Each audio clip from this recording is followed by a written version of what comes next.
오늘의 사연 시작하겠습니다. 제 아내 친동생은 아니지만 아내와 거의 친언니 친동생처럼 지내던 처제가 한 명 있었습니다. 이 처제가 취직하면서 서울로 올라가 버렸기 때문에 저는 사실 결혼 전에는 자주 만나본 적은 없어요. 결혼식 때 왔었고 그날 저한테 인사도 했다고 하는데 그때는 저는 저대로 정신이 없는 상황이니 잘 기억이 나지는 않았지요. 그러니 처음 만난 건 그보다 훨씬 더 전일이지만 제가 기억을 못했으니 첫 만남은 아니라고 치고 5년 전 그날로 거슬러 올라가면 그녀를 처음 본 그날의 기억이 아직도 생생합니다. 말한 대로 저는 처제를 기억도 못하던 상황이었고 결혼 생활 내내 아내 또한 저한테 처제에 대해 이야기를 꺼낸 적이 거의 없습니다. 개인적으로 연락을 주고받았을지라도 친한 동생한테 연락하는 건데 저한테 딱히 허락을 받고 해야 하는 건 아니잖아요? 거기에 아내는 워낙에 동네에서 모르는 사람이 없을 정도로 마당발이고 친하게 지내는 동생들이 많았기 때문에 제가 직접 만나보거나 기억에 남을 만큼 강렬한 사건이 아닌 이상 그 많은 아내의 지인들을 제가 하나하나 전부 다 기억할 방법은 따로 없었습니다. 가끔은 아내가 전에 한번 봤다고 하면서 제가 자기 지인들 잘 기억 못하는 걸 가지고 서운함을 가질 때도 있는데 솔직히 저 같은 경험 해보신 분들 많을 거예요. 자주 만나거나 같이 술이라도 한 잔 마셨다 하면 정말 기억이라도 할 텐데 지나가다가 마트에서 오랜만이라고 인사 나누고 누구라고 소개받은 사람까지 제가 다 기억을 할 수가 없으니까요. 그런데 아내는 기가 막히게도 언제 어디서 마주쳐서 언제 저한테 소개를 시켜줬는지까지 다 기억하는 겁니다. 그게 여자랑 남자랑 다른 부분이 아닌가 생각해요. 아무튼 다시 본론으로 돌아가서 처제라는 여자는 저 또한 존재 자체도 모른 채 지냈고 어디 가까운 데서 마주치는 적도 없었기 때문에 아내가 저한테도 따로 소개해 준 적이 없던 여자입니다. 그러다 5년 전 어느 날 갑자기 처제라는 사람이 아내에게 연락해서 만나자고 연락을 해온 겁니다. 마침 그날은 제가 아내와 오랜만에 분위기 좀 잡으러 밖에 나와 있는 상황이었고 아내도 제 기분을 생각해서 지금 조금은 곤란하다는 식으로 대답을 했고요. 연락이 끝난 뒤에 누구냐고 물어보니 아내가 아무것도 아니라는데 얼굴 표정을 보니까 무척이나 신경이 쓰이는 것 같더라고요. 도통 데이트에 집중도 못하고 안절부절하는 게 아무래도 전화 온 사람한테 받은 연락이 조금 긴박한 사정이 있지 않을까 생각했습니다. 그래서 아내한테 무슨 일이냐고 말해보라고 물어봤어요. 아내는 예전에 정말 친자매처럼 지내던 동생이 하나 있는데 서울 올라간 뒤로 잘 지내고 있는 줄 알았는데 애가 울면서 지금 고향 내려왔다고 전화가 왔다며 저를 지금 좀 만나고 싶다는데 어떻게 해야 할지 모르겠다고 대답을 하더라고요. 아내 역시 연락 하나 없이 고향에 내려와 연락을 해온 처제의 소식에 적잖이 당황한 상황이었고 목소리가 좋지 않았으니 걱정이 되었던 겁니다. 아내한테 그렇게 신경 쓰이면 그 동생한테 가보라고 등을 떠밀어줬어요. 괜히 나 때문에 주변 사람 못 챙기지 말고 다녀오라고요. 아내가 저한테 참 고마워하더라고요. 아내만 처제한테 보내놓고 저는 집으로 가려고 했는데 아내가 혹시 별것도 아닌 일일 수도 있지 않느냐면서 저보고 같이 가자고 하는 겁니다. 원래부터 이 동생이 실없는 장난을 많이 치고는 했다고. 지금은 좀 심각해 보이기는 하지만 오랜만에 놀러와서 자기한테 장난치는 걸 수도 있으니 같이 가자고 하더라고요. 그래서 아내를 따라 처제가 기다린다는 술집으로 향했습니다. 아내를 보자마자 저 멀리서 달려와 아내 품에 안기던 처제. 아내는 저한테 처제 우리 결혼식 때도 왔었는데 기억이 나냐고 물어보더라고요. 저는 당연히 기억이 안 난다고 했지요. 처제는 무슨 힘든 일이 있었는지 아내를 보자마자부터 눈물을 터뜨리더군요. 울고 있는 처제를 달래주고 일단 뭐 좀 먹으면서 이야기하자고 가게 안으로 들어갔습니다. 안주거리 이것저것 시켜가지고 기다리고 있는데 처제도 울 만큼 울었는지 코만 킁킁거리면서 울음을 집어삼키고 있었어요. 저는 정말 어색하더라고요. 별로 일면식이 있던 사람도 아니고 따지고 보면 그날 처음 본 거나 마찬가지인 사람이었으니까요.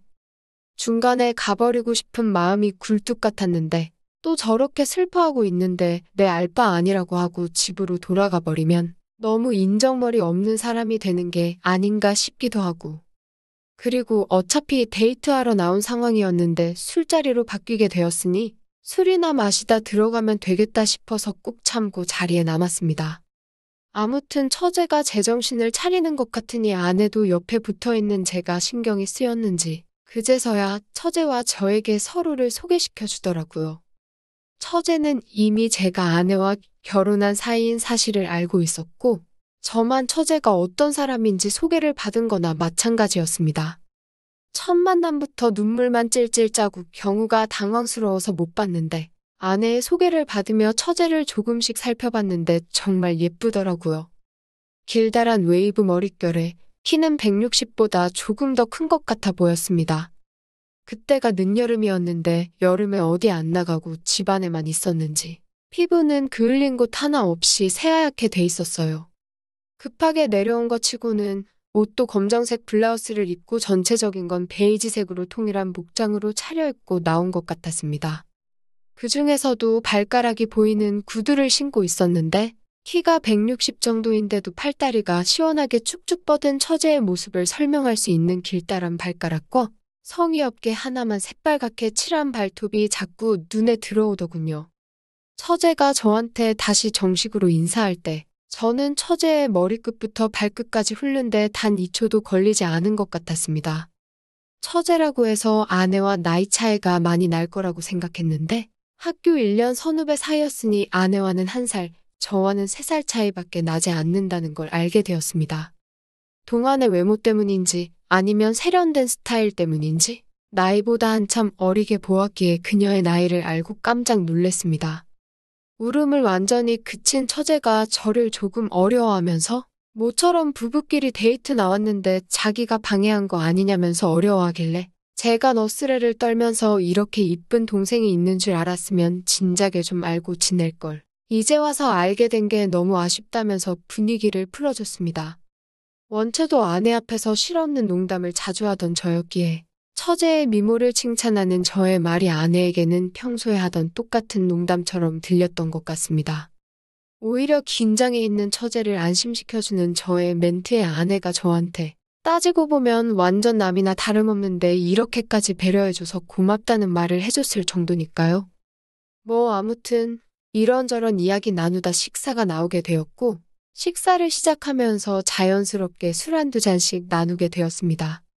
그런데 처제가 무슨 일인지 술잔이 비는 걸 보기가 무섭게 술을 혼자서 계속해서 따라 마시더라고요. 술을 각자 몇 병씩 비웠을 때쯤 분위기가 무르익고 이런저런 이야기가 나오다가 내가 처제에게 그래서 무슨 일로 이렇게 급하게 고향으로 내려와서 나를 찾았냐는지 물어봤어요. 그랬더니 여태 씩씩한 모습 보이던 처제가 다시 눈물을 보이며 자기 이야기를 하더군요. 남편이 바람을 피우다가 자기한테 걸렸는데 오히려 당당하게 이혼할 거면 이혼하라고 나온다는 겁니다. 네가 뭘 어쩌겠냐는 식으로 말이죠. 그렇게 대판 싸우고 이혼해줄 생각 없다고 말하고 무작정 고향으로 내려왔다는 겁니다. 그런데 고향에 노모 한 분 계시는데 아무것도 모르는 노모한테 몸을 의탁하기도 뭐하고 아는 사람을 떠올려봐도 아무리 다른 사람이 떠오르지 않아 저희 부부에게 연락을 했다 하더군요. 그 소리에 아내도 상황이 그랬냐며 진작에 연락하지 그랬냐고 하면서 처제를 보듬어줬고 저도 처제의 어깨를 토닥여주면서 있는 동안은 내 집이다 생각하고 편하게 있으라 했습니다. 그렇게 처제는 저희 집에서 지내게 되었어요. 저도 말은 내 집이다 생각하고 편하게 있으라 말을 했지만 처제가 머무는 기간이 이틀 3일을 넘어가니 부담스럽더라고요.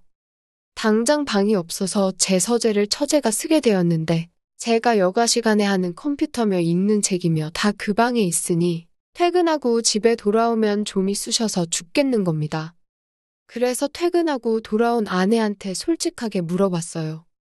처제는 언제까지 우리 집에 머물게 될 것 같냐고요. 그런데 아내 입장에서도 우리한테 기대라고 먼저 말을 꺼냈는데 일주일도 안 됐는데 이제 나가라고 하는 것도 안 좋은 것 같고 처제가 남편하고 싸워서 급하게 집을 나오면서 가지고 있는 것도 없고 그런 것 같아. 어디 머물려면 돈도 없는 것 같은데 어디 애쫓을 수는 없지 않냐고 조금만 더 기다려달랍니다. 하루는 제가 낮에 커피를 하도 많이 마셔서 그런지 자려고 누웠는데 눈이 말똥말똥 하더라고요. 한참을 뒤척이다 안 되겠어서 밖에 나가서 담배라도 한 대 태우고 와야겠다는 생각에 방문을 나섰는데 하필 그 순간에 방문을 열고 나오는 처제를 마주친 겁니다. 물론 밤이라서 불은 다 꺼져 있었고 베란다 커튼을 통해서 희미하게 들어오는 달빛만이 전부긴 했는데 오히려 그동안에는 여자로 느껴본 적이 없었는데 그날 달빛에 비친 처제가 얼마나 아름답던지 그 순간만큼은 마음이 동하더군요. 처제도 당황했는지 목말라서 물 마시러 나왔다고 얼버무리길래 그러냐고 말하고 저도 더 있다간 정신이 어떻게 돼버릴 것만 같아서 후다닥 밖으로 도망 나오듯 뛰쳐나왔습니다. 동그랗게 뜬 보름달 바라보면서 담배에 불을 붙이고 깊은 숨을 내쉬고 있는데 인기척이 보여서 보니 아파트 현관에서부터 처제가 저를 향해 다가오고 있더라고요.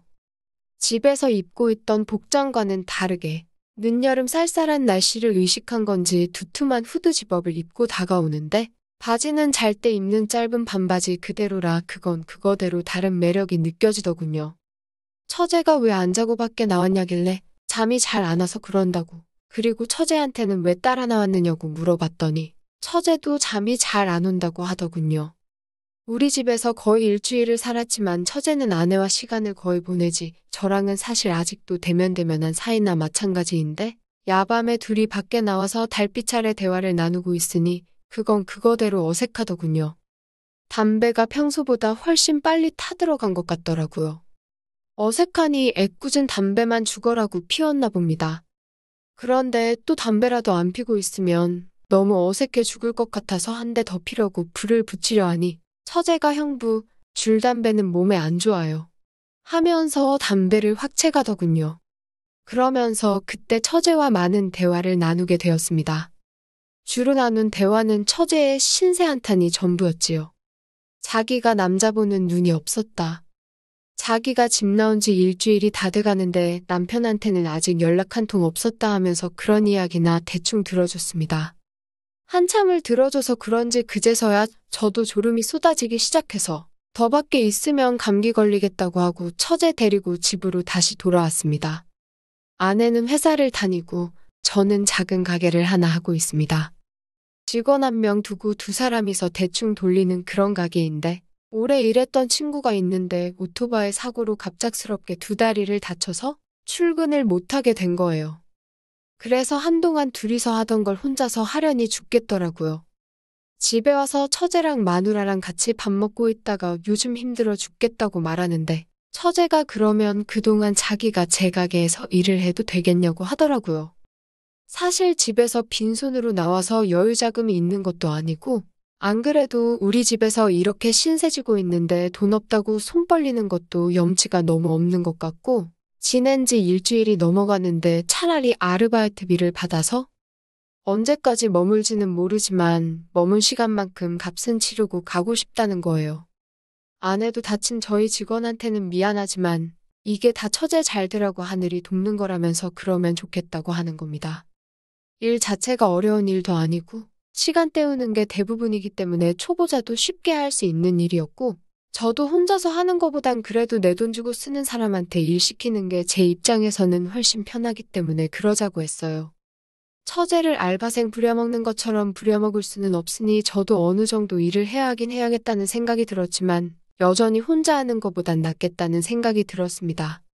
그래서 처제가 다친 알바생 대신에 제 가게에 출근을 하게 되었습니다. 가만 보니 처제는 사회생활 경험이 없는 것 같더군요. 의욕은 활활 타오르는데 뭘 해야 할지 모르는 것 같아 보였어요. 그냥 오는 손님들한테 잘하면 된다고 했는데 그 말을 그대로 해석한 건지 손님들한테 최선을 다하고 싶었나 봐요.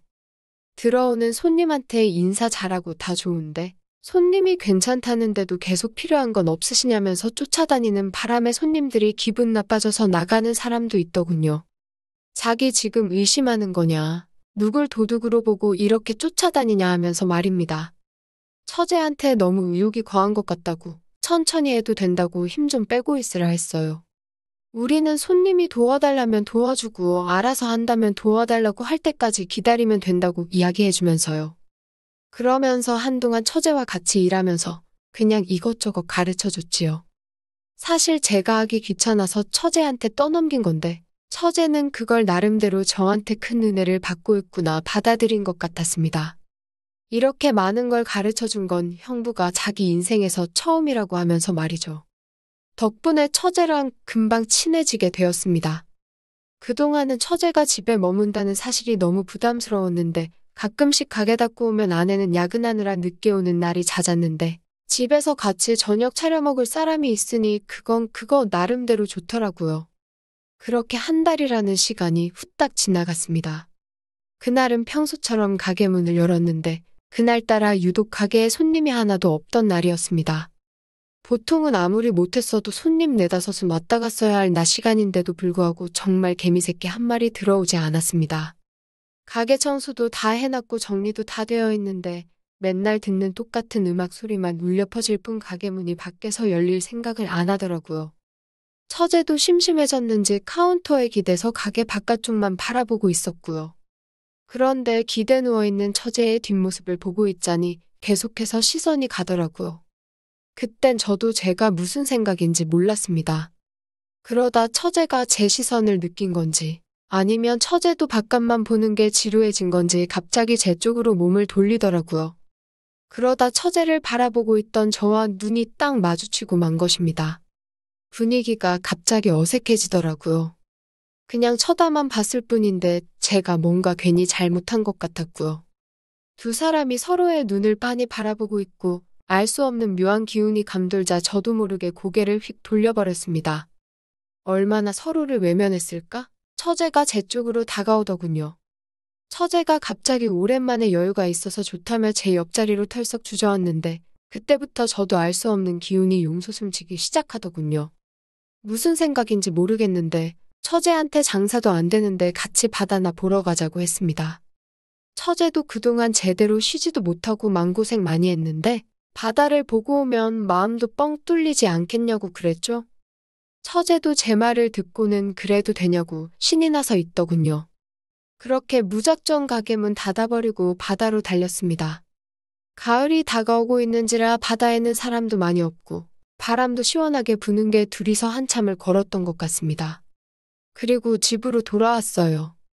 아내는 그날도 야근이라서 평소 퇴근보다 늦게 들어왔는데도 집에 들어오지 않았더군요. 처제한테 간단하게 밥 차려준다고 거실에서 TV 보면서 좀 쉬고 있으라고 하고 냉장고에 있는 것들 꺼내서 솜씨 좀 발휘하고 있었습니다. 그런데 처제가 주방에 기웃거리면서 제 관심을 끌려고 하더라고요. 평소에는 같이 저녁 먹을 때 아내가 제 옆자리에 앉아있고 처제가 맞은편 자리에 앉아있는데 그날따라 처제가 제 옆자리에 앉는 겁니다. 식사를 하는데 갑자기 처제가 눈물을 보이기 시작했어요.